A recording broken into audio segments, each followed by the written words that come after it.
Hi everyone. நாம இப்ப accounting equation பார்க்கலாம். அக்கவுண்டிங் ஈக்குவேஷனுக்கு பேசிக்கே வந்து இந்த ஃபார்முலா தான். Assets equal to capital plus liability. So assets எப்பயுமே வந்து லயபிலிட்டி அண்ட் கேபிட்டலுக்கு ஈக்குவலாக தான் இருக்கணும். அதை பேஸ் பண்ணி தான் அக்கவுண்டிங் ஈக்குவேஷன்ஸில் இருக்க எல்லா சம்ஸையும் நம்ம பார்க்க போகிறோம். ஸோ இதில் ஃபஸ்ட்டு சம் என்ன கொடுத்துருக்காங்க அப்படின்னா, ஃபார்முலாஸை பேஸ் பண்ணி நம்ம வந்து ப்ராப்ளம் சால்வ் பண்ணணும்.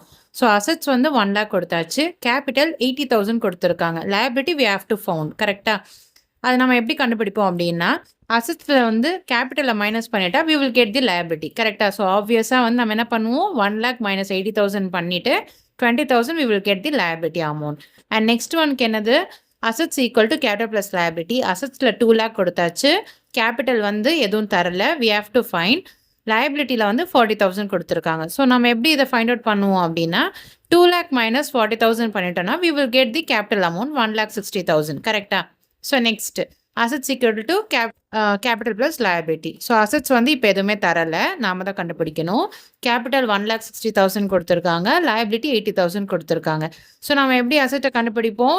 ஆப்வியஸாக capital plus liability. So 1,60,000 plus 80,000 we will get the 2,40,000.